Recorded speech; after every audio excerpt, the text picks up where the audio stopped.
Bonjour à toutes et à tous, Lucas Vola, très heureux de vous retrouver dans un nouvel épisode du podcast Touchdown Actu. Sixième semaine de NFL déjà, on va parler de tous les matchs de cette journée. Vous avez certainement écouté le podcast hier qui parlait de la victoire des Broncos, des victoires impressionnantes des Chiefs et des Buccaneers. Aujourd'hui, on va aborder tous les autres matchs et avec moi, Raphaël Masmejean. Salut Raph. Salut Lucas, bonjour à toutes et à tous. Raph, je l'ai dit il y a quelques secondes, mais vous ne l'entendrez pas parce que on a enregistré ce podcast, on a refait une intro, deuxième intro, mais je l'ai dit, on va parler, et j'ai fait un calcul très impressionnant que je vais vous relivrer de nouveau. On va parler de 16 matchs moins un parce qu'il n'y a pas le match de jeudi, moins un autre parce qu'il y a deux équipes en repos, donc ça fait plus que 14 matchs. Vous avez parlé de 3 matchs hier, vous l'aurez compris. 11 rencontres à dérouler aujourd'hui. On va parler de beaucoup de choses, des Colts et des Rams qui sont toujours en forme, des Bills qui sont en difficulté. Mais on va surtout, Raph, commencer par le premier licenciement de la saison. Et oui, ça y est, épisode 909 du podcast Jeune Actu. C'est tout de suite. Et je l'ai dit, on commence par l'actualité de la semaine. Le premier licenciement d'entraîneur de l'année. Les Titans ont en effet remercié Brian Callahan après la cinquième défaite de la saison de Tennessee. Cette fois-ci, elle était à Las Vegas, une défaite 20-10. Raph, on s'y attendait à ce licenciement après un an et 6 matchs. Il n'y a pas eu de progrès. Il y a une équipe qui n'avance pas. Il y a eu beaucoup de choses qui se passaient qui nous faisaient poser des questions. Et Brian Callahan ne sera plus l'entraîneur des Titans. Ça y est. Oui, il ne sera plus l'entraîneur des Titans. Je pense que c'est globalement une bonne nouvelle pour les fans et probablement pour une partie des joueurs, dont le quarterback rookie Cam Ward. C'est vrai que ça, après un an et demi, comme tu le dis, je pense que la clé, c'est vraiment qu'on voyait aucun progrès, voire même une stagnation, voire même une régression dans certains domaines. Cette équipe avait pas d'identité vraiment, on savait pas de point fort. En un an et demi, on n'a pas vu de point fort dans cette équipe. C'est rare. En général, un coach, même si ça se passe pas toujours bien, il y a toujours un petit domaine où tu as l'impression quand même, ok, l'équipe progresse un peu, c'est un petit point fort, machin. Là, du côté de Tennessee, tu vois rien. Et après cette nouvelle piètre prestation, je sais pas si tu as vu aussi, ou si nos auditeurs, auditrices ont eu l'occasion de lire la réaction, mais Jeffrey Simmons, quelques heures après le match, parce que Brian Callahan avait sorti du match en disant, ah, je comprends pas, pourtant on a fait une belle semaine d'entraînement. Jeffrey Simmons dit, c'est la pire semaine d'entraînement que j'ai jamais fait de ma vie, en disant que le jeudi, tout le monde était arrivé à plat, sans énergie, sans envie, ni rien. Bon, je crois qu'à partir de là, le baiser de la mort de Jeffrey Simmons, le proprio derrière, merci, au revoir, et voilà quoi. Oui, oui, en effet, on sentait qu'il avait perdu son vestiaire et pour le coup, Jeffrey Simon, il peut se permettre parce que c'est un des seuls Oui, c'est qui ça. arrive à être performant dans ce marasme, on peut le dire. Et encore une fois, si on lit ça à ce match-là, qui a été l'élément déclencheur, mais qui n'est que la continuité de ce qu'on voit depuis 6 matchs, il y a encore trop de pertes de balles. Il y en a trois, deux fumbles, une interception dans ce match-là. Il y a peu de touchdowns. C'est seulement en 6 matchs qu'Amward n'a lancé que 3 touchdowns. Donc c'est vrai qu'on voit ça pour un Brian Callahan qui était censé être quand même un coach qui devait faire progresser un quarterback. C'est vrai que c'est tôt pour le quarterback rookie. Et d'ailleurs, vous l'avez peut-être entendu dans le podcast de la semaine dernière, on parlait des coachs qui allaient être virés en premier. Et Raoul disait, c'était avec Raoul Villeroy, et il disait peut-être que le fait qu'il ait un quarterback rookie va peut-être le sauver un petit peu. Mais de ce qu'on a vu de l'an dernier et de ce qu'on a vu des 6 matchs-là, je pense que c'était la bonne décision de mettre un terme à cela de suite pour justement éviter que Cam Ward ne progresse pas et de perdre un an déjà, tout simplement. Oui, oui, je suis d'accord. L'objectif, c'était de ne pas faire perdre encore plus de temps à Cam Ward. Mine de rien, l'an dernier, Callahan, il avait déjà plus ou moins un quarterback rookie avec Will Levis. Alors qu'on croit en pas ou pas en Will Levis, c'était un autre sujet. Mais en un an, Will Levis n'avait pas du tout progressé. Il faisait aussi des prestations catastrophiques. Tout le monde se moquait de lui. Donc, je veux dire, déjà, l'an dernier, tu avais senti que Callahan n'avait pas la main et n'avait pas cette capacité à faire progresser ses joueurs. Il le confirme en quasiment une demi-saison de nouveau, plus une intersaison, parce que mine de rien, l'intersaison compte aussi pour mettre en place des choses sur un coach. Un coach, tu l'évalues aussi sur l'intersaison, comment les choses sont préparées, comment c'est mené. Je vais dire 2 intersaisons, une saison et demie, tout est cata, merci. Enfin, on passe à autre chose et c'est clairement logique. Ouais, l'an dernier, c'était 3-14 le bilan de Brian Callahan. Cette année, c'est 1-5, donc ça fait un bilan de 4-19. C'est dans les pires coachs donc, des Titans en termes de bilan et de pourcentage de victoire. Pour l'instant, c'est Mac McCoy qui va prendre sa place, qui est l'ancien coach principal des San Diego Chargers à l'époque où les Chargers étaient encore à San Diego. Première question déjà, est-ce que tu penses qu'il va rester toute la saison ou est-ce que tu penses qu'en essayant de gagner du temps, les Titans vont peut-être prendre leur futur coach pour essayer d'utiliser les prochains matchs, sachant que la saison est bousillée quasiment, hein, elle ne servira pas à grand-chose la saison. Est-ce que tu penses qu'il faut, en tout cas, aller chercher un coach de suite rapidement, d'ici 1, 2 semaines, ou attendre la fin de saison et être tranquillement sur voir qui va être licencié, qui peut arriver? Je pense qu'ils vont garder McCoy jusqu'à la fin de l'année et qu'il va servir de transition et de préparer un recrutement solide et sérieux. Enfin, en tout cas, je ferai ça à leur place. Les recrutements d'un head coach en tiers de saison, milieu de saison, je suis pas hyper convaincu. Puis ça veut dire que mine de rien, si tu recrutes maintenant, tu te prives de tous les coordinateurs un peu intéressants de la ligue. Tu peux pas aller les débaucher maintenant. Bon, alors on sait très bien comment ça se passe. Tu peux peut-être faire un petit appel discretos, aller en rencontrer un au resto, commencer à discuter, d'accord? Mais officiellement, tu peux pas les appeler, tu peux pas les recruter. Donc ça te prive quand même de tout un panel de coachs intéressants. Du coup, moi, je suis plutôt d'avis d'attendre et McCoy va faire, son but, ça va juste être de donner confiance un peu à Cam Ward et voilà. Enfin.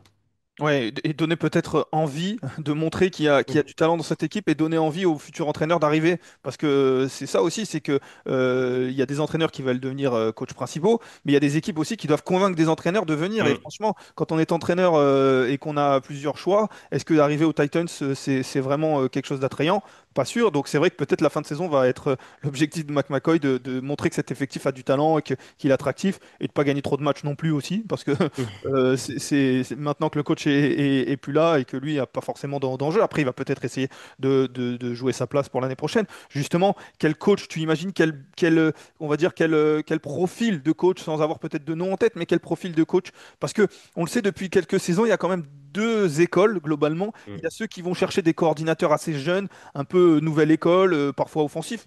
Certains défensifs, mais souvent offensifs quand même pour apporter du renouveau à la Ben Johnson, on va dire. Et puis il y a d'autres équipes qui vont chercher des coachs beaucoup plus expérimentés, qui sont là justement pour créer une culture, des Sean Payton, des Pete Carroll aux Raiders, justement.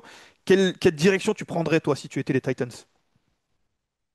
J'ai pas de mal à aller vers un jeune. Par contre, je préférerais à la limite un attelage coach un peu, head coach un peu plus défensif, bien accompagné d'un bon coordinateur offensif pour vraiment avoir un gars qui se focalise sur Cam Ward et qu'en fait le head coach soit pas un peu parasité par juste l'idée de faire progresser son quarterback. Tu vois, à la limite, j'irais plus là-dessus, head coach défensif et m'assurer de prendre le profil le plus hype en coordinateur offensif, quoi.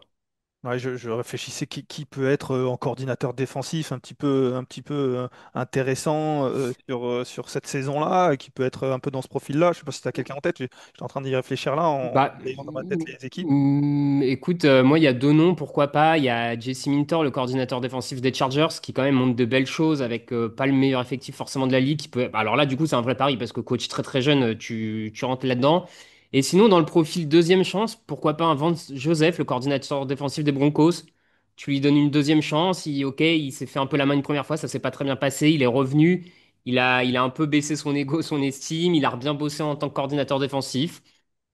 Pourquoi pas? On sait que c'est en effet, ça peut être double tranchant, hein. On sait qu'il y a des entraîneurs qui sont voués à être coordinateurs et qui sont pas bons au moment d'être coach parce qu'il y a Hmm. beaucoup de choses à gérer, beaucoup plus de choses qu'un simple, et je mets des guillemets, coordinateur. Mais on sait aussi que d'autres peuvent, comme tu le dis, arriver avec une deuxième expérience, avec un peu plus d'humilité, de maturité, de se dire que justement on peut pas tout gérer, comme tu le dis, peut-être avoir un coordinateur offensif qui se focus sur le développement du quarterback. Donc ça va être intéressant. Je suis d'accord avec toi. Je pense qu'il faudra attendre la fin de la saison pour voir qui va être licencié, qui pourra être de la partie. Maintenant, c'est vrai que c'est dommage de se priver de. On est à 6 matchs, donc il en reste encore 11. C'est dommage de se priver des 11, mais voilà, on va compter sur Mac McCoy pour les Titans pour espérer développer un petit peu Cam Ward, lui donner de la confiance et voir un petit peu ce que ça donne. Pour parler des Raiders, puisqu'on a parlé il faut parler de ce match quand même rapidement. Les Raiders, eux, gagnent ce match-là. C'est vrai que s'il n'y avait pas eu ce licenciement, ce match-là ne serait pas aussi haut, on va le dire, dans l'ordre du podcast, même s'il n'y a pas vraiment d'ordre d'importance. Mais on l'aurait mis un peu plus bas. Les Raiders, ils gagnent, c'est bien. Ils ont pas forcément convaincu. Il y a une ligne offensive qui est toujours un petit peu, qui pose beaucoup de questions. C'est une victoire et pas grand-chose de plus pour Las Vegas, non? C'est ça, c'est une victoire grâce à la défense notamment qui crée les turnovers sur une attaque faible en face. L'attaque continue à poser des questions, tu l'as dit, pour sa ligne offensive. Donc c'est bien, il fallait regagner un peu du côté des Raiders qui avaient enchaîné pas mal de défaites, mais t'as pas assez pour tirer des conclusions vraiment positives pour la suite avec ce match. Et la suite, justement, pour les Raiders, elle va être costaude, puisqu'il y aura Kansas City dès la semaine prochaine, puis ils joueront les Jaguars et les Broncos dans les 4 prochaines semaines. Il y a une semaine de repos au milieu, donc c'était bien de gagner ce match-là. Les Raiders qui sont désormais à 2-4, c'était bien de le gagner, parce qu'on ne sait pas voilà, ce qu'ils vont faire sur les 3 4 prochaines semaines. Les Titans, eux, et ironie du sort, jouent contre les Patriots la semaine prochaine. Mm. Patriots qui, vous le savez, sont coachés par quelqu'un que les Titans connaissent bien, Mike Vrabel, qui avait été licencié justement, en tout cas qui était parti, qui est le dernier coach à avoir eu du succès aux Titans globalement. Donc c'est vraiment l'ironie du sort parce qu'en plus, Mike Vrabel avec les Patriots, ça marche bien en ce moment. Les Patriots viennent d'enchaîner une troisième victoire consécutive. Cette fois, c'était à la Nouvelle-Orléans, une victoire 25-19 qui permet aux Patriots de continuer d'espérer dans cette course au playoff, voire même un petit peu plus, parce qu'on parlera des Bills tout à l'heure. Mais une nouvelle fois, Drake May et l'attaque ont été plutôt impressionnants. 3 touchdowns lancés par le quarterback, 333 yards gagnés en tout. Un match globalement maîtrisé offensivement, du moins. Les Patriots ont fait le travail en première période avec 22 points marqués avant de gérer plutôt en deuxième. La semaine dernière, on les avait quittés avec une belle victoire face à Buffalo. On avait peut-être peur du relâchement parce qu'on sait que les Saints sont beaucoup moins huppés que les Bills. Et puis, on avait peur d'un excès de confiance peut-être. Et puis finalement, on a vu au contraire une attaque qui continue d'être performante, qui continue de bien performer justement. Oui, attaque qui continue de bien performer, notamment là sur ce match, c'est dans les airs, parce que pour le coup, le jeu de course a été un peu plus en difficulté sur ce match, mais dans les airs, Drake May a vraiment disséqué, on va dire, la défense des Saints. Il était particulièrement bon et même très bon sous pression, hein, parce qu'il a quand même subi de la pression dans ce match. Et les passes quand il est sous pression, il fait un 10 sur 16, 177 yards. Donc voilà, sur les 3 TD de mémoire, il y en a au moins 2 qui lancent alors qu'il est sous pression également. Donc clairement, le quarterback de deuxième année a vraiment passé un palier encore une fois. Je trouve quand même ce qu'on lui demande de faire, il y a beaucoup de passes longues. Enfin voilà, on n'a pas peur de l'utiliser. On n'est pas que sur des screen pass, des petits check downs et on espère du yard after catch. Non, non, le ballon traverse les airs, etc. Donc c'est vraiment un Drake May qui atteint un niveau très intéressant et très correct pour un joueur de deuxième année. Et c'est la principale différence, même je trouve, avec l'an dernier, c'est que cette attaque, elle a vraiment passé un cap. Et que là, du coup, ça te permet quand même d'aller remporter les matchs contre des équipes plus limitées. Donc une nouvelle fois, effectivement, une belle prestation des Patriots.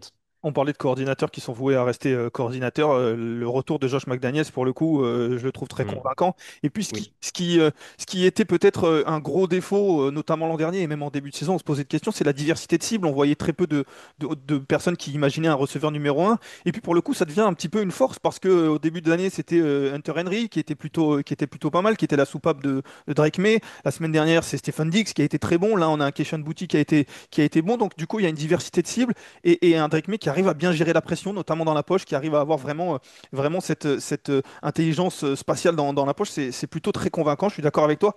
Après, tout n'est pas parfait. Certes, tu l'as dit, le jeu au sol qui a été pas loin d'être cata sur ce match-là. Il y a une défense aérienne qui a été en difficulté, qui a laissé beaucoup d'espace Hmm. aux Saints. Il y a pas mal de pénalités encore. Mais on le sait, c'est une équipe jeune qui doit progresser. Si elle arrive à gagner malgré ces choses-là, ça ne peut que progresser. Oui, ça ne peut que progresser. En plus, sur les collègues y reviendront dans les futurs podcasts du jeudi, mais en plus, je trouve que leur calendrier d'ici la fin de la saison est pas des plus compliqués du monde. Donc, il y a quand même pas mal de matchs et d'équipes contre lesquelles prendre de la confiance encore, accumuler des victoires, sur le papier en tout cas, et à transformer sur le terrain, bien sûr. Mais c'est vrai que c'est une équipe qui progresse et qui va pouvoir prendre de la confiance, à mon avis, grâce aux adversaires qu'elle va rencontrer. Donc, ils sont clairement en course pour les playoffs quand tu vois comment ça se passe en AFC. Et ça serait une vraie belle victoire pour eux d'aller en playoffs sur la première année de McVrabel, c'est certain. Ouais, on l'a dit, hein, la semaine prochaine, c'est les Titans, donc c'est clairement à leur portée pour les Patriots. Donc c'est plutôt de bon augure pour eux. Les Saints, dans ce match-là, défensivement, ils font beaucoup trop d'erreurs. Cette équipe-là, elle fait trop d'erreurs. Et puis en deuxième mi-temps, l'attaque est moins performante. Il n'y a que 3 points en deuxième période. C'est compliqué pour battre une équipe qui semble avoir un peu plus de maturité que des Saints version Kellen Moore, nouveau régime. Dit, en défense, ils accordent il y a trop de big plays, il y a trop de grosses actions, notamment dans le domaine aérien, et en attaque, il y a ces ballons perdus, Jovan Johnson notamment, etc. C'est un groupe limité qui se cherche, qui se construit progressivement. Là, il y avait aussi pas mal de. Alors, le jeu au sol a un peu mieux marché, mais encore avec parcimonie, on va dire. Voilà, c'est vraiment un groupe qui se construit. En plus, on sait que les Saints sont peut-être un peu vendeurs de certains joueurs avant la trade deadline. Donc, c'est une équipe qui pourra, d'ici 2 semaines, perdre un ou deux joueurs. Va falloir. Je pense que là, l'objectif de Moore, c'est vraiment revue d'effectifs, quoi. Ouais, clairement. Petit point stat, je parlais de Keshaun Boutti qui fait un grand match, 93 yards, 2 touchdowns pour lui. Et puis côté Saints, il y a un Taysom Hill qui a marqué un touchdown au sol. C'est son 34e depuis le début de sa carrière, depuis qu'il est drafté. C'est autant que Lamar Jackson. Pour vous donner une idée. Et chez les non running backs, c'est le 15e de tous les temps, hein, à avoir marqué autant de touchdowns au sol, 34. Donc c'est plutôt pas mal. Mm. Les Saints joueront à Chicago la semaine prochaine. Et je l'ai dit, les Patriots joueront aux Titans. Les Patriots qui vont aborder le match de la semaine prochaine en tant que premier de l'AFC Est parce que justement les Bills ont chuté. C'était dans la nuit de lundi à mardi. Que se passe-t-il à Buffalo? On a en droit de se poser la question parce que ils ont commencé la saison avec 4 succès. On se disait que tout était bien, tout était parfait. Et puis ils viennent d'enchaîner 2 défaites consécutives, donc face aux Patriots la semaine dernière. Et puis cette fois, c'était à Atlanta, 24-14. Encore une fois, ils ont été quasiment incapables de défendre contre la course, 170 yards au sol de Bijan Robinson. Josh Allen n'a pas été très bon sur ce match-là. Il lance 2 interceptions. Il a été mis sous pression pendant quasiment tout le match. Déjà, avant de commencer, est-ce qu'il faut s'inquiéter pour Buffalo, Raph? Ça dépend, j'ai envie de dire, comment tu prends les choses. S'inquiéter sur le fait de potentiellement ne pas aller en playoff ou quoi que ce soit. Non, je crois pas. Je pense qu'ils ont assez de talent et d'éléments pour aller en playoff. Et voilà. Par contre, si la question, on va dire, on peut la prendre du côté s'inquiéter pour aller gagner le titre, qui est l'objectif de Buffalo annoncé, oui, je pense qu'on peut s'inquiéter parce que on voit encore une fois les mêmes défauts que ceux qui ont déjà coûté à plusieurs reprises ces dernières années la capacité d'aller au Super Bowl pour Buffalo, c'est-à-dire une défense au sol notamment qui explose à chaque fois qu'elle rencontre un gros coureur, quasiment à chaque fois. C'était déjà le cas en semaine 1 là, contre Derrick Henry, c'était le cas l'an dernier, c'était le cas l'année d'avant. Et il y a toujours pas, on trouve toujours pas la solution du côté de Buffalo. Alors, j'entends, tu as par exemple au poste de linebacker un Matt Milano qui est pas là, mais tu peux pas prendre l'excuse de ne pas avoir Matt Milano pour dire ok j'encaisse 170 yards au sol parce qu'il n'y a pas Matt Milano. Enfin ça marche pas et il y a des matchs où Matt Milano est là et les Bills encaissent quand même au sol. Donc il y a un vrai problème structurel dans cette défense au sol de coaching et ils n'arrivent pas à le régler depuis un moment. Donc ça m'inquiète clairement. Et il y a en deuxième point d'inquiétude un Josh Allen qui est déjà à 12 sacks cette saison. L'an dernier c'était 14 au total. Là il en est déjà à 12 en 6 matchs. Donc il y a un peu plus de faiblesse sur la ligne offensive, ce qui crée un peu plus de grains de sable, on va dire, dans le jeu offensif. Donc si la défense améliore pas sur son facteur faible et que l'attaque baisse un peu de niveau, oui, ça devient inquiétant pour la suite. Ouais, et puis moi, ce qui m'inquiète, c'est le fait que la semaine dernière, c'était une défaite face aux Pats. Alors, les Pats avaient fait un bon match, mais on se disait que peut-être si le match avait été rejoué 10 fois, peut-être que les Bills allaient le gagner plus souvent qu'ils allaient le perdre parce qu'ils font quelques erreurs, ils sont dominés sur un match, et puis on se dit sur un Monday Night Football face à un adversaire. Là, ce match-là, Atlanta est clairement la meilleure équipe. Et Oui. il y a quasiment pas photo. Les Falcons sont meilleurs, et si on le joue 10 fois sur ce match-là, on se dit que peut-être les Falcons le gagnent beaucoup plus de fois qu'ils ne le perdent. Donc c'est ça qui devient inquiétant pour les Bills parce qu'ils ont de grosses ambitions, comme tu l'as dit. Et puis en face, c'est vrai qu'il y a, il y a, il y a, il y a un Bijan Robinson qui a marché sur l'eau. J'ai dit 170 yards au sol, mais il est à 230 yards après la ligne de scrimmage. C'est vrai que Ça fait mal aux Bills et il va falloir vérifier ça. Alors, il y aura une bye week, une semaine de repos la semaine prochaine, qui va peut-être leur permettre de reprendre. Mais c'est vrai que tu l'as dit, en milieu de deuxième mi-temps, ils essayent de faire marcher le jeu au sol en se disant que Josh Allen il est un peu touché peut-être, il est pas bon et le jeu au sol avance. Mais le problème, c'est qu'ils avaient pris du retard et que du coup, il a fallu lancer. Donc, ça a été compliqué. De l'autre côté, les Falcons, eux, on l'a dit, ils sont meilleurs, ils font un bon match. Quand ils ont un Bijan Robinson comme ça, ils sont difficiles à arrêter. Et puis en plus, ça enlève de la pression à Michael Penix depuis 2 matchs en plus, il y a eu la bye week au milieu pour eux, mais depuis 2 matchs est bon. Cette attaque-là, elle commence à prendre forme. Cette attaque-là prend forme. On avait quand même vu déjà par épisode des bons matchs offensifs du côté des Falcons. Et là, c'est de nouveau confirmé. Effectivement, il y a d'abord ce moteur Bijan Robinson, tu l'as dit, 238 yards. Les coureurs d'Atlanta sur ce match, c'est quand même 5,5 yards après contact à la course, ce qui est absolument délirant. 11 plaquages cassés. Enfin voilà, c'est quand même des stats assez énormes pour le jeu au sol. Et derrière, ça libère clairement des opportunités pour le jeu de passe. Ça permet d'être extrêmement précis et décisif sur les play action notamment. Mine de rien, la ligne offensive des Falcons a bien tenu parce que Penix est mis sous pression que sur un quart de ses snaps, à peu près un quart de ses passes, ce qui est pas énorme. Donc ça lui permet quand même d'avoir un peu de temps pour lancer. Et il lance bien. En plus, il y a notamment ce touchdown pour Drake London où vraiment il met le seul ballon au bon endroit pour que son receveur sur son épaule droite, pour que le receveur puisse l'attraper et après tendre la main pour le touchdown. Donc c'est une très très belle attaque. Et à quelque part, j'ai envie de dire tant mieux. Et enfin, dans le sens qu'ils avaient investi quand même beaucoup ces dernières années pour avoir cette belle attaque. Les choix très hauts de Bijan Robinson, de Drake London, de Pitts, de Penix. Enfin voilà, faut quand même un moment que ça paye, que le retour sur investissement soit bon. Et c'est peut-être le moment. Donc c'est une attaque qui va poser beaucoup de problèmes, effectivement, je pense, cette année. Et puis ce qui ne gâche rien en plus, c'est que tu parlais d'investissement et de travail qui a été fait. L'an dernier, le gros problème a été le pass rush. Et on voit que cette année, c'est de mieux en mieux. Tu parlais de la pression qui a été mise sur Josh Allen. Alors oui, il y a peut-être des problèmes sur la ligne offensive des Bills, mais quand même ce pass rush qui a été beaucoup tensé l'an dernier. Il y a eu beaucoup d'investissement, il y a eu beaucoup de travail sur cette ligne défensive notamment et le pass rush au général. Et ça commence à prendre forme aussi. Ah, ça commence à prendre forme. Sur ce match, c'est 24 pressions mises sur Josh Allen. C'est du blitz sur 56% des snaps contre Josh Allen. Enfin, clairement, Jeff Ulbrich, le coordinateur défensif, arrive à, pour le moment, faire éclore cette défense, à tirer profit des. On a un Walker qui a été le rookie, qui a été plutôt bon sur ce match, même si ça se transforme pas en sac, mais il met 4 pressions. Enfin, il est décisif sur certaines actions.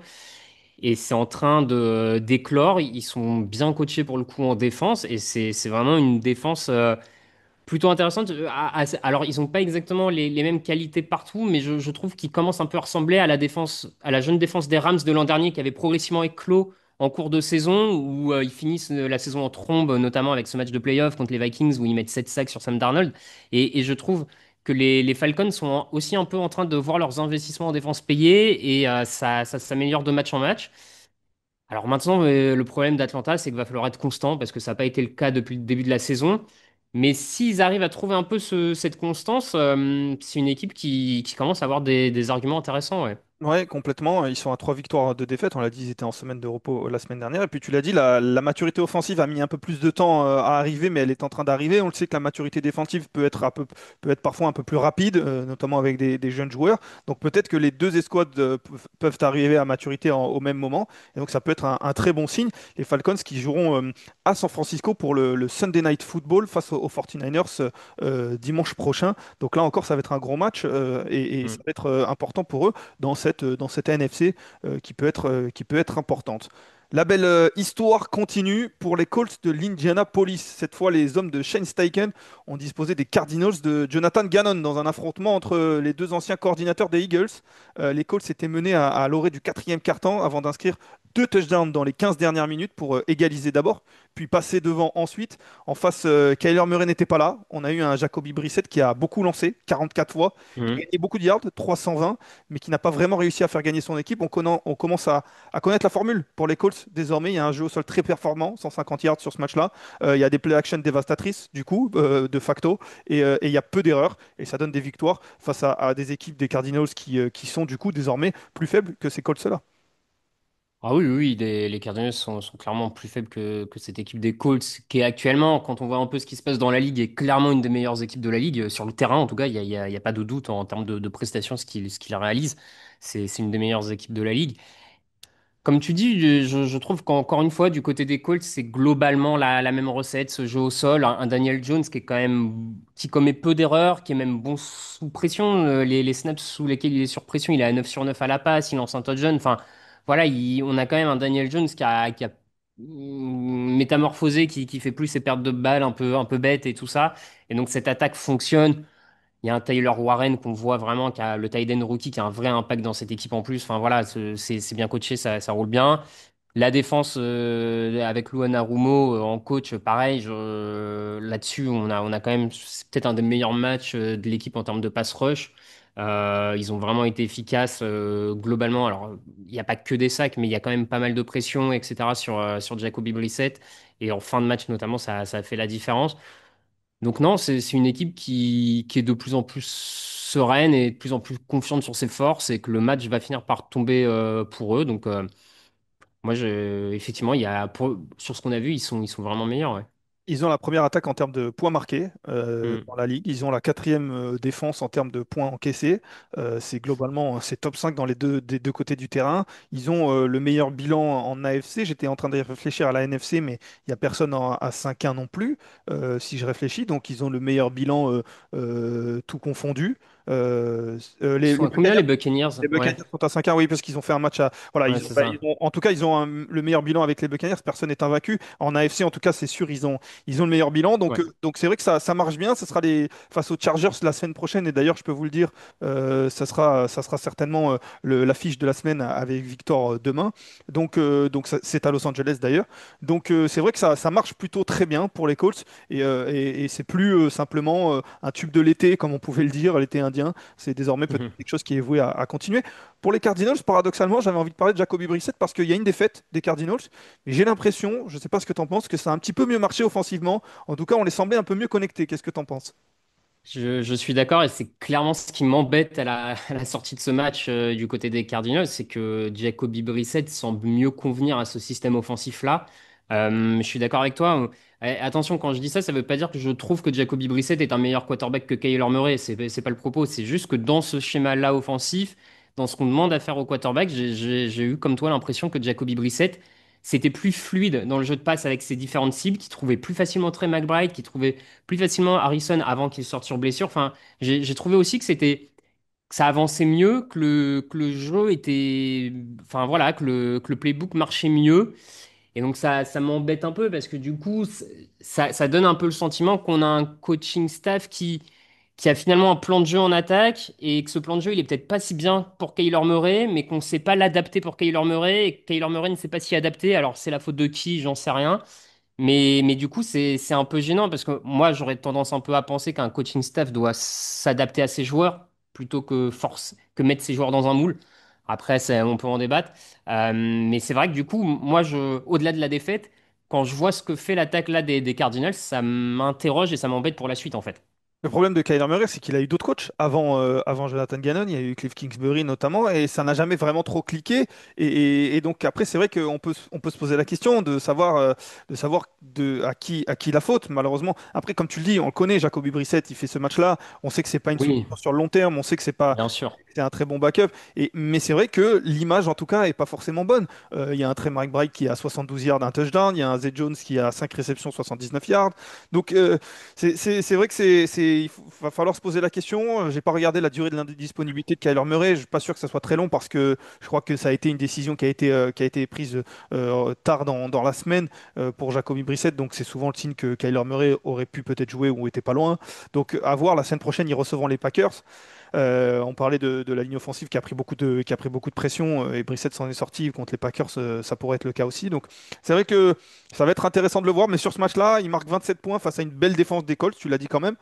Donc c'est intéressant à voir, à voir. Je ne veux pas taper sur Kyler Murray juste pour taper sur Kyler Murray, mais l'impression visuelle en tout cas a été un petit peu de mauvais signe pour Kyler Hmm. Murray et plutôt bonne pour Jacoby Brissett.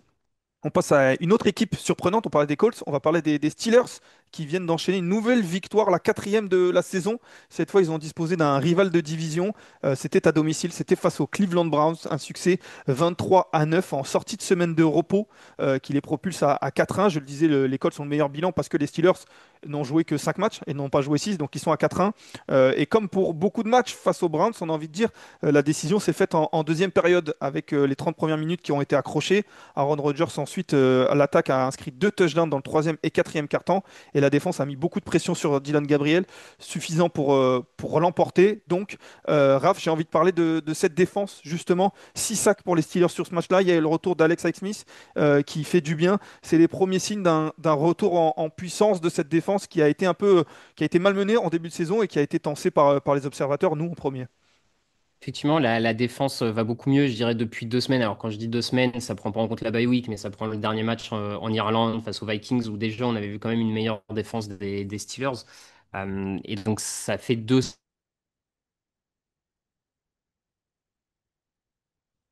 T'as raison, le retour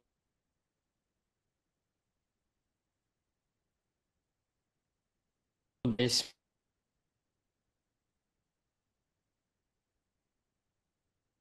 Smith apporte enfin aussi une menace.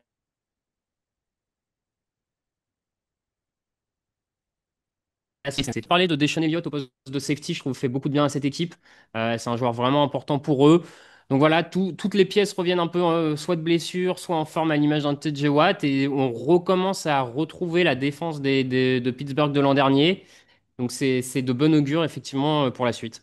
Et puis en attaque, c'est propre. Il y avait une grosse défense en face, hein, parce que les Browns, ils perdent beaucoup de matchs, mais c'est pas faute d'avoir une belle défense. Aaron Rodgers a réussi à faire la différence en fin de match. C'est drôle parce que on attendait beaucoup de drama à Pittsburgh quand même quand Aaron Hmm. Rodgers est arrivé. On s'attendait des performances catastrophiques, à du drama et tout ça. Au final, c'est plutôt calme. Il fait une bonne saison sans être exceptionnel, donc il n'est pas nul, il n'est pas exceptionnel, il est moyen. Mais quand il y a une défense qui revient et face à des adversaires comme cela, il fait peu d'erreurs. Il y a que 3 interceptions depuis le début de la saison. Et puis ça continue de gagner des matchs presque. J'ai pas envie de dire dans l'anonymat, les Steelers sont jamais dans l'anonymat, mais Hmm. sous le radar. Oui, sous le radar parce que ça gagne pas de manière impressionnante, donc forcément ça reste un peu sous le radar et il y a pas, il y a peut-être pas Rodgers est clairement moins suivi qu'à une époque, donc il y a moins de lumière autour de lui, on va dire. J'ai trouvé intéressant sur ce match, c'est on a retrouvé un peu du jeu en profondeur d'Aaron Rodgers. Ces derniers temps quand même, on le voyait et je pense notamment à l'an dernier. Il était plutôt en difficulté sur les passes en profondeur. Là, sur ce match, il est bon dans ce domaine-là, il allume bien. Donc s'il arrive à retrouver un peu de peps là-dedans, ça peut être intéressant aussi également pour élargir un peu le cahier de jeu. Donc oui, c'est une équipe qui vole un peu sous les radars. Après, je le comprends aussi un peu. Je suis pas certain. Je demande encore un peu à être à voir pour en faire des vrais prétendants à plus que les playoffs. Mais c'est bon, le bilan s'accumule et c'est aussi l'avantage d'avoir des vétérans et d'être bien coaché, c'est que bah, tu bats les équipes faibles en fait. Oui, et il y en a des effectifs faibles Ouais, au calendrier. La semaine prochaine, ils joueront notamment face aux Bengals. Ça sera à Cincinnati, ça sera lors du Thursday Night Football, du match du jeudi soir. Pour les Browns, c'est un petit peu toujours la même rengaine, je l'ai dit. Ils arrivent à tenir avec la défense. Malheureusement, derrière, c'est plus compliqué. On a fait lancer Dylan Gabriel 52 fois. Au moins, on lui fait confiance, hein, le quarterback rookie. Il a lancé 52 fois. Il a encaissé 6 sacs, on l'a dit. Difficile d'imaginer mieux pour des Browns qui sont à une victoire 5 défaites. difficile d'imaginer mieux, tu sais, c'est vraiment le film avec Bill Murray, le jour de la marmotte, là, où il se lève et tous les matins, c'est exactement la même chose. Bah c'est le jour de la marmotte et bah Très bon c'est film, d'ailleurs. pareil. Hmm. Très bon film d'ailleurs. On peut Ouais, très, très bon film. Mais du coup, c'est ça avec Cleveland, c'est bonne défense toute une mi-temps, l'attaque avance pas, puis la défense craque et on perd à la fin. Et c'est exactement ça depuis 5 semaines. Donc voilà, au moins, comme tu dis, Gabriel, ils lui font confiance, ils le testent, hein. Ton quarterback rookie, si tu lui fais lancer 50 ballons par match, il y a un moment, tu vas effectivement peut-être avoir une idée de ce qu'il vaut. Donc très bien, Je me pourquoi demande pas. si Bill Murray apprend pas le français dans ce match-là, dans ce film-là. Je crois qu'il apprend le français. Je sais pas Peut-être, si ouais. Dylan Gabriel, à la fin de la saison, il parlera français. Je sais pas s'il il sera quarterback fonctionnel en NFL, mais peut-être qu'il parlera français. Ça pourrait être bien pour des interviews. En tout cas, les Browns, eux, joueront face à Miami la semaine prochaine. Ce sera à domicile. Et justement, les Dolphins, on va en parler parce qu'ils ont affronté, ils ont reçu les Chargers. Et les Chargers ont évité une troisième défaite consécutive de très peu, puisqu'ils se sont imposés à la dernière seconde sur un field goal de 33 yards face aux Dolphins, justement. Un succès 29-27 qui a bien failli échappé aux Chargers, pardon, parce que Darren Waller a capté son quatrième touchdown de la saison à 45 secondes de la fin du match. Il a fallu ensuite un drive de 44 yards en 41 secondes, justement, pour mettre Cameron Dicker, le kicker, en position de gagner le match. Raph, les Chargers gagnent ce match. Il y a du bon, mais ils sont aussi un petit peu inquiétants. On parlait d'inquiétude tout à l'heure sur certaines équipes. Ils gagnent, mais est-ce qu'ils ne devraient pas gagner plus facilement face à une équipe contre les Dolphins? Il n'y a pas de match facile, mais quand même là, c'est inquiétant. C'est inquiétant, je trouve que c'est le genre de match où les deux équipes ressortent avec, alors peut-être pas plus de doutes l'une que l'autre, mais pas forcément rassurées. Et donc je te rejoins sur les Chargers, je trouve pas la victoire particulièrement rassurante. Elle arrive vraiment à la dernière seconde, et en plus, il faut voir de quelle manière. Enfin, Justin Herbert, pour trouver l'aide McConkey pour se placer sur le field goal. Herbert, 9 cas sur 10, il doit finir saqué en fait. C'est vraiment, il résiste de. On sait pas trop comment au sac, il passe le ballon d'une main à l'autre pour pas le perdre. Enfin, c'est. Franchement, cette action-là, je pense qu'on la rejoue 10 fois, il est saqué 9 fois, là, c'est la seule fois où il l'évite. Donc, c'était vraiment sur un fil. Ouais, comme toi, je suis pas totalement rassuré. L'attaque est trop sur courant alternatif. La défense manque peut-être un peu plus de jus qu'en début de saison, et notamment la défense contre la course. Sur les 3 premières semaines, ils étaient très très bons contre la course. Et là, ça va faire 3 semaines que je les trouve vraiment pas bons, voire mauvais contre la course. Il y a toujours ces problèmes sur la ligne offensive, etc. Donc, ils gagnent et ça fait du bien. Et il y a plein d'équipes qui ont dit quand ils gagnent, ça fait du bien au moral. Donc on va pas dire que pour eux, ça va pas faire du bien au moral, hein, bien sûr. Mais bon, on sent qu'ils sont encore fragiles. Ouais, tu l'as dit, il y a ces problèmes face à la course, 130 yards au sol sur ce match-là, 341 au total. Il y a beaucoup de pression sur Justin Herbert, tu l'as dit aussi, il est énormément mis sous pression.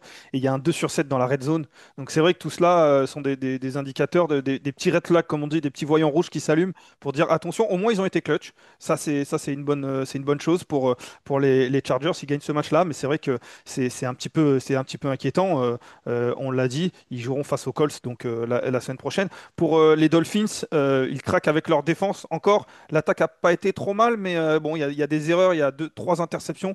Il y en a deux pour Tua Tagovailoa, une pour Waddle. Mais on a envie de dire que c'est presque pas tant ça, puisqu'ils s'étaient mis en position pour gagner le match. Et la défense craque encore. Oui, la défense craque encore et je pense même que là, du côté de Miami, honnêtement, on n'est même pas tant sur ce qui se passe sur le terrain que ce qui se passe sur le banc, dans les vestiaires et au centre d'entraînement. Je pense que là, le principal problème des Dolphins, il est plutôt là-dessus.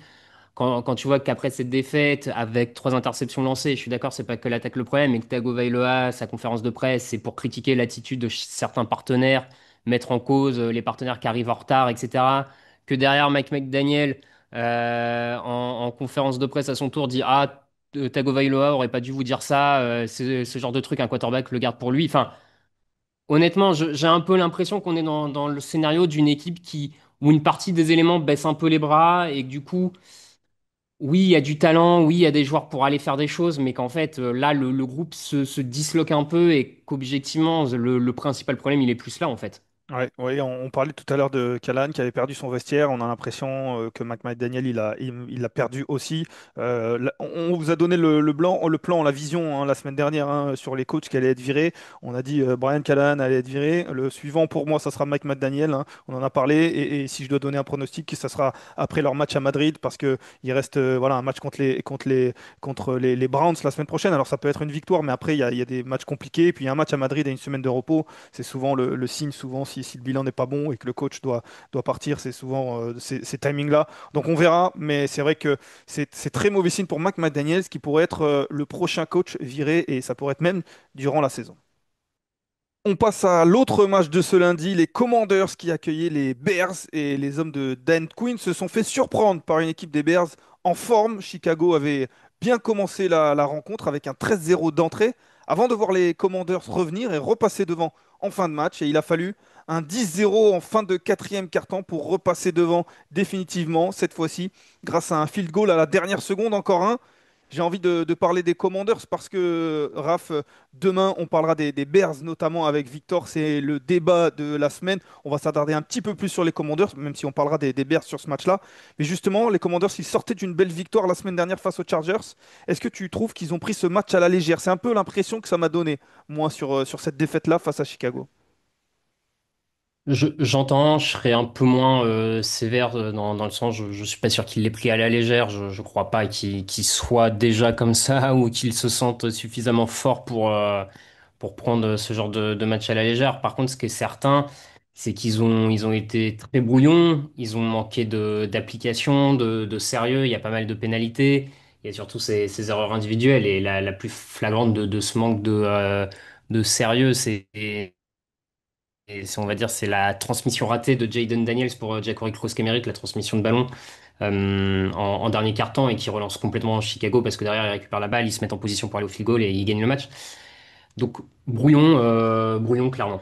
Ouais, c'est ce que je m'étais noté. Il y a quand même trop de pertes de balles, même si les Commanders sont censés être au-dessus de ces Bears-là. Ils arrivaient avec un bilan de 3-2. Ils n'ont pas assez de marge pour passer au-dessus de ces pertes de balles-là. Il y a une interception de Mm. Daniels. Il y a deux fumbles, dont ce fumble dont tu parlais en fin de match, qui fait très mal. Là aussi, ces erreurs-là, c'est exactement ce que tu disais, font trop mal à une équipe qui n'a pas assez de marge.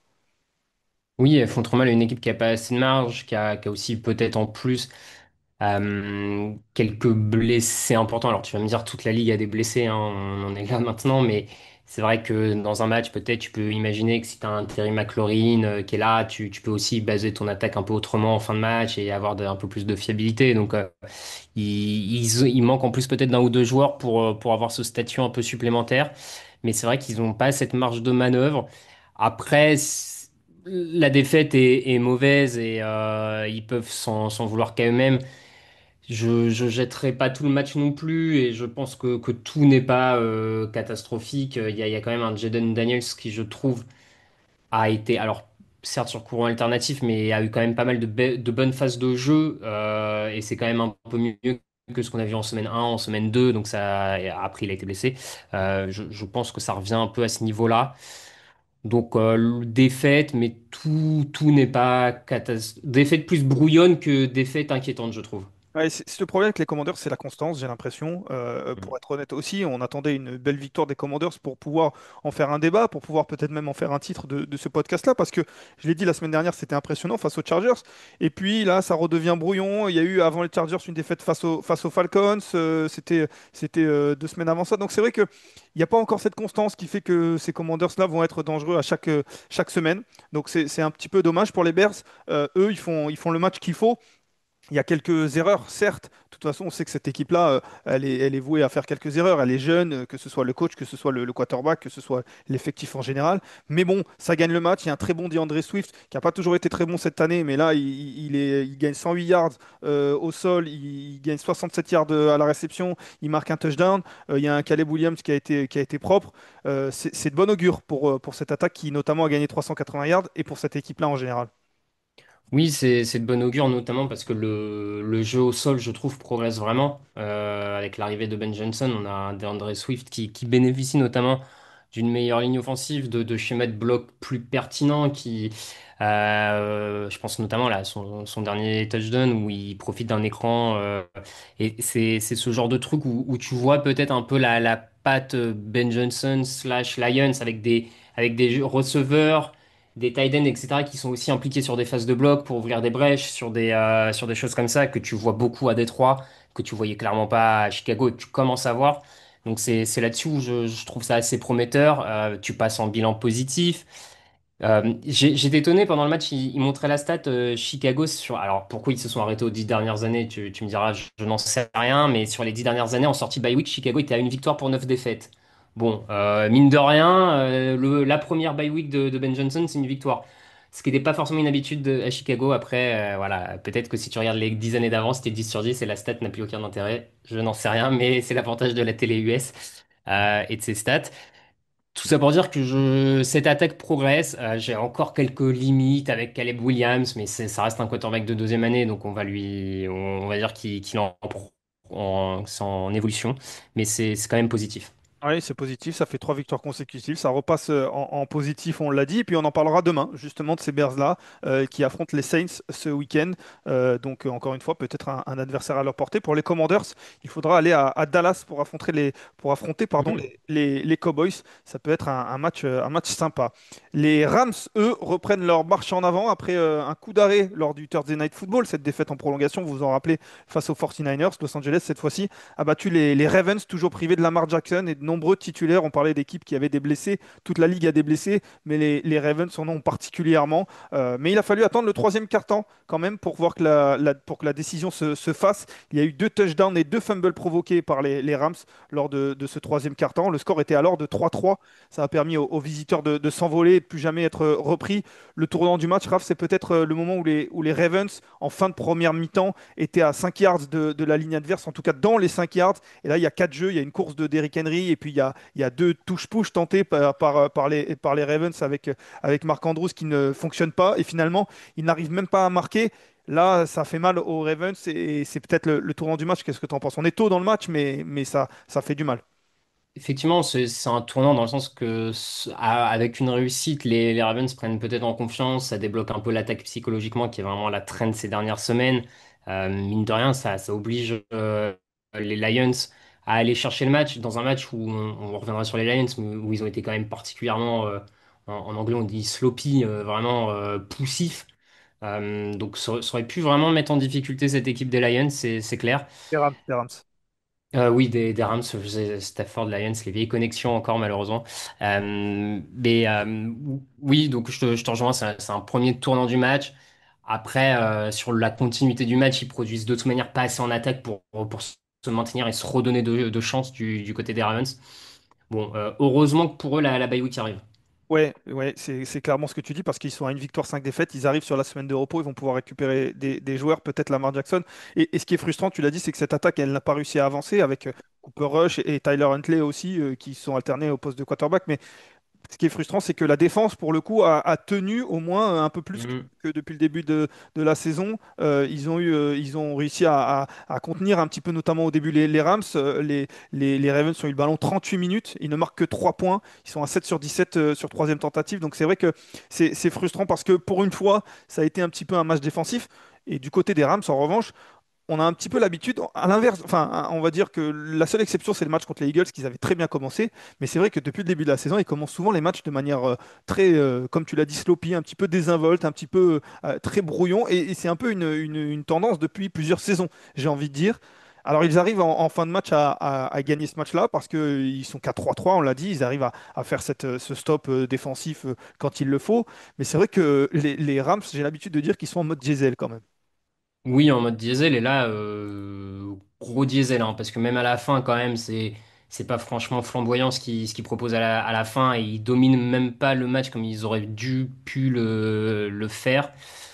Donc c'est diesel, t'as la sortie sur blessure de Nakua qui clairement perturbe aussi un peu le système offensif. Tu sens qu'une fois qu'il se blesse, c'est pas exactement le même système de jeu, c'est pas exactement les mêmes appels de jeu et ça, il y a peut-être aussi un temps d'adaptation sur ce match avec sa sortie sur blessure. Mais c'est vrai qu'ils sont en diesel et ça passe contre Baltimore. Je suis pas certain que ça passe contre toutes les équipes de la ligue. Maintenant, ils gagnent et les bonnes équipes savent aussi gagner dans leur temps faible ou dans leur mauvais match. Donc on va pas leur enlever cette victoire, c'est sûr. Ouais, c'est une victoire, c'est la quatrième de la saison. Ils se retrouvent en tête de cette NFC West au même titre que les Seahawks et que les 49ers, si je ne me trompe pas, avec 4 victoires, 2 Mm. défaites. Donc ça va être une NFC West qui va être intéressante à regarder. Les Rams prennent la direction de Londres la semaine prochaine pour aller y affronter les Jaguars. Ça sera un match à l'extérieur, à domicile pour les Jaguars. Mais bon, les Jaguars ont un peu l'habitude de jouer à Londres, mais ça sera un match à domicile pour eux. Et justement, ces Jaguars, on prend la direction de la Floride avant de prendre la direction de Londres. Et les Jaguars accueillent les Seahawks. Justement, on en a parlé dans un duel d'équipes plutôt en forme du moment, on peut le dire. Il y a eu une défaite des Seahawks la semaine dernière, mais ça restait un beau match. Et bien, Seattle a confirmé sa bonne passe avec une victoire 20-12 à Jacksonville. Les coéquipiers de Sam Darnold ont fait la différence dans le deuxième et troisième quart-temps avec 2 field goals et 2 touchdowns pour passer un 20-0 aux Jaguars. La fin de match a été un petit peu plus cadenassée avec pas moins de 8 punts dans la deuxième mi-temps, en deuxième période. J'ai parlé de l'attaque des Seahawks, Raph, mais j'ai envie de dire que c'est surtout la défense qui a été impressionnante dans ce match-là. Ils ont enregistré 7 sacs, 17 QB hits, donc ils ont heurté Trevor Lawrence à 17 reprises. Ça, c'est en effet une belle performance de cette escouade défensive.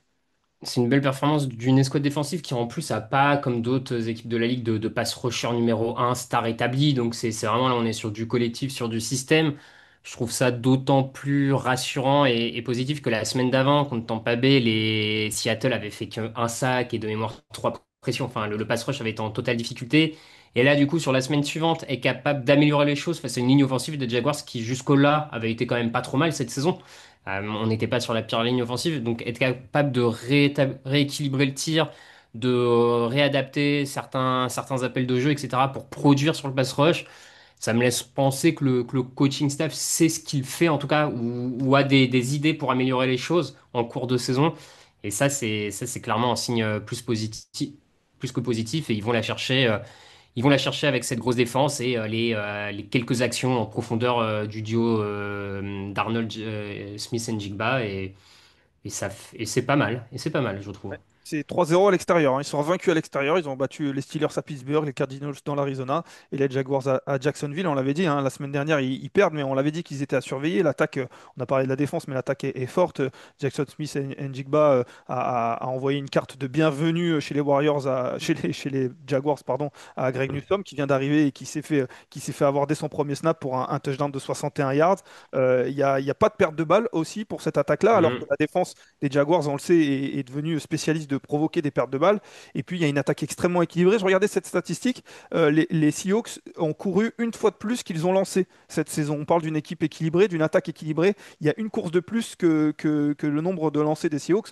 Donc, c'est vraiment une attaque parfaitement équilibrée. Je ne suis pas sûr qu'il y ait beaucoup d'équipes aussi équilibrées que cela. De l'autre côté, les Jaguars, on l'a dit, ils ont une défense qui est pas trop mal, mais quand elle n'arrive pas à provoquer ces pertes de balles-là, qui ont fait un petit peu l'identité de cette défense, c'est plus compliqué parce que ça oblige Trevor Lawrence à beaucoup lancer. Il y a un jeu au sol qui n'est qu'à 59 yards sur ce match-là. Il y a beaucoup de pénalités. Il y a trop de choses qui font que cette équipe-là, elle est encore un petit peu en dessous. On voulait les tester. On voulait voir un petit peu laquelle de ces deux équipes était au-dessus de l'autre dans la hiérarchie. Eh bien là, ça a été clair. Les Jaguars sont encore un petit peu en dessous. Oui, les Jaguars sont encore un petit peu en dessous. Il y a du travail. Après, j'ai envie alors d'en retenir le positif, c'est un grand mot, mais de trouver que c'est pas une défaite si catastrophique que ça, dans le sens où tu perds de 8 points, mais dans un match où ton quarterback est mis 7 fois au sol et touché 17 fois, enfin, malgré ça, il arrive quand même à lancer deux touchdowns, malgré le fait que le jeu de course marche pas, et que même, je pense, c'est la première grosse erreur, on va dire, stratégique de Liam Cohen depuis son arrivée, c'est le jeu de course a même été abandonné complètement dans ce match, parce que la dernière course appelée, elle est à 7 minutes de la fin. Sur les deux dernières séries des Jaguars, les Jaguars ne courent plus, alors qu'ils ne sont menés que de 8 points, qu'il reste 7 minutes, enfin, t'as le temps de courir, tu vois, faut pas non plus faire croire que t'es obligé de faire que des passes, donc malgré qu'on se soit entêté sur la passe, qu'il y ait ces petites erreurs stratégiques, cette ligne offensive qui craque, je trouve que l'attaque a réussi par séquence à produire un peu. Ils perdent que de 8 points, on va dire, dans un scénario où tu prends autant la marée. Souvent, quand un quarterback est mis 7 fois au sol, ton équipe, elle perd de plus que 8 points. T'es quand même souvent bien plus largué que ça. Donc, c'est en ce sens-là que je trouve que la défaite est presque encourageante, entre guillemets, du côté de Jacksonville, c'est que tout n'est pas acheté. Et après, oui, il y a cette défense-là qui a clairement souffert d'un manque de pass rush, il faut retrouver. Le souci, c'est que Devin Lloyd est blessé, ça va pas aider. Alors, c'était pas le pass rusher numéro un, on s'entend, hein, mais il faudrait pas que les blessures s'accumulent, clairement. Ouais, c'était à minima le capitaine de la défense. Il était un début de saison Tony Truant. Les Jaguars qui vont affronter les Rams, donc ça sera pas évident. On l'a dit tout à l'heure, ça sera Mhm. pas honte. Et il faut continuer à suivre le rythme des Colts dans cette AFC Sud. Donc ça va être un match important en milieu de semaine dimanche, donc en milieu de journée, pardon, dimanche. Les Seahawks, eux, ce sera plus tard dans la soirée puisqu'ils affronteront et le lendemain même puisqu'ils affronteront les Texans lors du Monday Night Football avec des Texans qui étaient en semaine de repos et qui jouent le lundi. Donc ça, alors, ils sortent de vacances. Les Texans, je sais pas s'ils étaient en faune ou pas. Mais j'espère qu'ils ont bien préparé le match parce que les Seahawks, ils sont difficiles à manœuvrer. Packers 27, Bengals 18. Green Bay a assuré l'essentiel à domicile avec une victoire un petit peu plus compliquée qu'il n'est paraît sur le score parce qu'ils avaient que 3 points d'avance au moment de démarrer le quatrième quart-temps. Il y avait 10-7. Les 15 dernières minutes leur ont permis de faire le trou avec des touchdowns notamment. Mais les Bengals étaient menés par Joe Flacco et ils n'ont pas abdiqué dans les derniers instants. Justement, j'ai envie avant de parler des Packers, de parler des Bengals et d'un Joe Flacco qu'on a vu un petit peu à la style Joe Flacco, quoi. Pas de surprise. Qu'est-ce que tu penses de ces Bengals-là menés par le quarterback vétéran qui a lancé 45 fois alors qu'il est arrivé en milieu de semaine, on le rappelle. J'en pense pas grand-chose pour être honnête. Je pense que ça change franchement rien à Jake Browning. Je vois pas de différence particulière. Donc je sais pas bien où va aller Cincinnati. Et comme tu le dis, le faire lancer 45 fois, pour une fois en plus dans un match où Chase Brown semblait pouvoir un peu avancer au sol. Je suis assez circonspect par les choix tactiques, encore une fois, du côté de Cincinnati, mais ça ne change pas pour le coup. Donc, écoute, la saison va être longue encore, hein. Ça permet au moins à Jamar Chase de continuer de me dire que j'avais tort, parce que là, il a 10 réceptions, 94 yards, un touchdown. Donc peu importe, c'est vrai qu'il est bien revenu, Jamar Chase. Pour les Packers aussi, pas beaucoup d'enseignements à tirer. Ils sortaient d'une semaine de repos, ils ont fait le travail à domicile. Le match était pareil, pas forcément très linéaire pour eux. L'attaque a été un petit peu mieux en fin de match. Ils ont réussi à s'en sortir. C'est une victoire qu'il faut prendre pour les Packers qui ont de l'ambition dans cette saison, on le rappelle. Oui, oui, c'est une victoire qu'il faut prendre pour rester accroché dans ce paquet d'équipes de la NFC Nord où tout le monde est en positif et effectivement où tu sens que du coup la moindre défaite va coûter très cher à la fin de l'année en termes de bilan. Après, le match est quand même assez décevant de leur part, je trouve. Ils mettent du temps à se détacher des Bengals. Très peu de pression mise sur Joe Flacco. Alors que la ligne des Bengals est quand même en difficulté, que Joe Flacco n'est pas le quarterback le plus mobile. Alors certes, il arrive à se débarrasser vite du ballon, mais j'en attendais quand même plus de cette escouade du côté de Green Bay. Donc c'est un peu décevant là-dessus. Après, comme tu dis, il gagne avec encore un très bon Josh Jacobs qui quand il court bien, tu sens que cette attaque est capable d'avancer. Enfin, c'est vraiment, pour moi, c'est vraiment la pièce moteur de cette attaque, quoi. Ouais, ouais, il a 18 courses, 93 yards de gagné, 2 touchdowns et il ajoute même 5 réceptions, 57 yards. Donc c'est vrai qu'il est particulièrement impressionnant. Tu parlais de pass rush, il va falloir le montrer face aux Cardinals la semaine prochaine. On l'a dit, ils ont pris la marée, mais Jacoby Brissett a réussi un peu à s'en sortir. On verra si c'est lui. Mais ils joueront dans l'Arizona la semaine prochaine. Les Bengals, eux, joueront jeudi, on l'a dit, face aux Steelers. On termine avec les Cowboys face aux Panthers. C'était un petit peu la revanche des ex puisque Rico Dowdle a joué un bien mauvais tour à son ancienne équipe. 30 courses pour l'ancien joueur des Cowboys et surtout 239 yards de gagné depuis la ligne de scrimmage pour une victoire des Panthers 30-27 sur un field goal à la dernière seconde. C'est un peu le thème, encore une fois, cette semaine. Il y en a beaucoup depuis le début de la saison. Et les Panthers, aussi incroyable que cela puisse paraître, restent invaincus à domicile avec un succès, tandis que les Cowboys, eux, continuent d'être plombés par leur défense, malgré un bon Dak Prescott quand même, et surtout un excellent George Pickens qui termine avec 168 yards. Raph, j'ai envie de parler des Panthers. On le disait il y a une semaine, on disait qu'ils avaient gagné, on leur disait bravo, mais on se disait qu'ils n'auraient pas chaque semaine un coureur à plus de 200 yards. En tout cas, ils ne gagneraient pas plus de 200 yards au sol. On dit que ça ne pourrait pas se reproduire. Et puis finalement, on avait du mal à l'imaginer. Puis finalement, on a dit, ah, mais en fait, ils jouent contre les Cowboys. Donc peut-être, on ne sait jamais, s'il y a bien une équipe contre qui ça peut arriver, c'est peut-être les Cowboys. Et bien en fait, c'est arrivé. Ils ont récidivé. On a un Rico Dowdle qui est très bon. On a plus de 200 yards au sol. Et on a une troisième victoire pour eux. C'est en fait la formule. Il faut gagner plus de 200 yards au sol pour les Panthers pour gagner.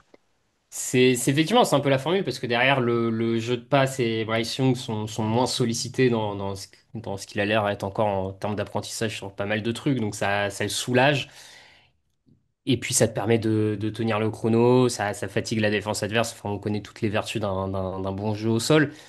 C'est vrai que oui, on en avait plaisanté, on ne le voyait pas le refaire. Ils le refont.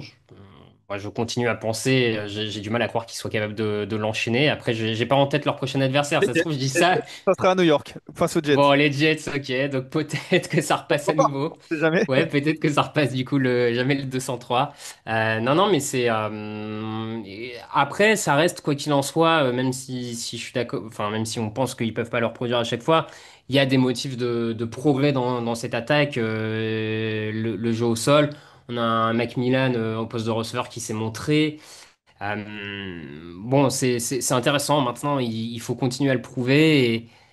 Le problème, c'est que finalement, ils ont presque une équipe en face qui leur ressemble un peu. C'est une très bonne attaque, une très mauvaise défense, et du coup, les deux se sont rendus coup pour coup, et c'était au premier qui craque, on va dire, ou en tout cas au dernier quel ballon. C'était même le dernier quel ballon, là, pour le coup, en fait, qui gagne le match. C'est clairement le cas pour tous les matchs des Cowboys, j'ai l'impression, hein. Oui. Globalement, ça finit toujours comme ça, sauf quand ça finit en match nul, c'est rare, mais, ça l'a fait contre les Packers. Donc c'est vrai, là, Rico Dodell, il est à 6,1 yards par course. Imaginez-vous, 6 yards, c'est-à-dire que toutes les deux courses, il y a un first down. C'est impensable. C'est impensable, et en plus, il fait ça avec comme sa plus grosse course à 15 yards, parce que souvent, on a des coureurs qui atteignent les 180, les 200 yards, et qui ont des moyennes gonflées, parce qu'il y a eu une très grosse course de 60, 70 yards. Là, sa plus grosse course, c'est 15 yards, donc c'est vraiment un travail de sape en continu. Enfin, ouais, c'est assez impressionnant. Et blague à part, ils gagneront peut-être pas 200 yards tous les matchs, mais le jeu au sol est performant quand même, hein. Et même s'ils gagneront, Oui. même s'ils gagnent 140, 150 yards, c'est toujours ça de prix et c'est toujours mieux, hein. Rico Dodell, ils semblent avoir trouvé une bonne formule, une ligne offensive qu'on a beaucoup critiqué aussi, mais qui sur le jeu au sol est plutôt bonne parce que c'est pas que le running back. Donc c'est vrai que voilà, ils gagneront peut-être pas 200 yards à chaque fois, mais s'ils ont trouvé une belle formule là sur un jeu au sol performant, ça pourra aider quoi qu'il arrive. Et puis ils sont au bout de 6 matchs à 3-3, ils peuvent repasser en positif la semaine prochaine avec un match face aux Jets. En tout cas, ils seront pas forcément. Je ne sais pas s'ils seront favoris, mais je ne sais pas si les Jets seront clairement favoris. Donc c'est vrai, bon, surtout les Jets n'ont pas gagné un match. Donc c'est vrai que c'est bien pour les Panthers, qu'on n'attendait pas forcément très haut. On les attendait pas à 4-1, 5-1, mais 3-3, c'est bien. Pour Dallas, c'est un petit peu les lignes en général qui les ont tués parce que pour qu'une équipe fasse 230 yards au sol, il faut qu'il y en ait une qui encaisse 230 yards au sol. Donc c'est la défense de Dallas. Le jeu au sol de leur côté n'a pas été bon, 1,6 yards par course. Dak Prescott a été bon, mais il a besoin d'un jeu au sol quand même. Et là, les lignes qui ont fait la force de Dallas durant quelques années, là, les ont un peu abandonnés sur ce match-là. Oui, elles les ont abandonnés. Alors pour le coup, la ligne offensive, non, mais la ligne défensive, elle a abandonné Dallas depuis le début de la saison, j'ai envie de dire. C'est pas une grande surprise, et on savait que les Panthers pourraient marquer des points quoi qu'il arrive. C'est le problème de cette défense. Elle manque de talent. Il y a potentiellement un problème de coaching à ce niveau-là. On avait fait venir Kenny Clark en disant que ça allait aider la défense contre la course. La défense contre la course est peut-être encore pire que l'an dernier. Donc c'est compliqué. Sur la ligne offensive, ça passe pas sur match. Après, j'attendrai de voir. Il y a pas mal de blessés, et de surcroît, jusque-là, le jeu au sol de Dallas, Javonte Williams notamment, avait été plutôt bon tout le début de saison. Donc j'ai envie de croire que sur ce match-là, bon, c'est peut-être un petit couac, mais je vois pas ça comme forcément définitif. Mais de toute manière, on est toujours et encore sur le même scénario du côté de Dallas, et tant que la défense encaisse 30 points contre n'importe quelle équipe, oui, Dak Prescott aura du mal à aller chercher les victoires, et il fait ce qu'il peut, il a rien à se reprocher. Donc on en est à 6 semaines, et c'est clairement pareil du côté de Dallas. Et ils recevront les Commanders la semaine prochaine avec ce bilan donc un petit peu particulier de 2 victoires, 3 défaites et un match nul. C'est ainsi que se termine l'épisode 909 du podcast Touchdown Actu. Merci beaucoup d'avoir été avec nous. Un épisode qui a été enregistré un petit peu dans des conditions un petit peu particulières. J'espère que vous aurez tout l'épisode, qu'il n'y aurait pas eu de soucis. On s'en excuse si jamais c'est le cas. Ça ne devrait pas être le cas, mais on s'en excuse. Si vous avez des plaintes, n'hésitez pas à vous adresser à l'adresse mail suivante, raoulvilleroy@gmail.com. Non, c'est pas du tout son adresse, hein, je l'ai inventé. Mais voilà, bon, écoutez, non. On espère que tout s'est bien passé. En tout cas, voilà, demain, je serai avec Victor pour parler. Bah, je vous l'ai dit, si vous avez suivi le podcast, ce sera le débat de la semaine sera les Bears. On va parler de ces Bears, on va parler de ces matchs entre les Colts et les Chargers. On va dérouler toutes les pronostics. Bon, vous en avez l'habitude. Et puis, il y aura des podcasts jeudi, vendredi. Une semaine classique. Un match à Londres dimanche, bien entendu, sur M6 à 15h30. Je crois que ça ne change pas. Et puis toute la 7e semaine de NFL, on y est. Merci, Raph, d'avoir été avec moi. Avec plaisir, Lucas. Je ne ferai pas l'offense de donner ton adresse mail, j'ai donné celle de Raoul déjà, donc je vais pas, je les donnerai peut-être la semaine prochaine. Bien entendu, vous savez très bien que c'est pas celle-là. Allez, on se dit à très vite sur les podcasts, sur les ondes, sur le site internet, sur les réseaux sociaux. Ciao, ciao!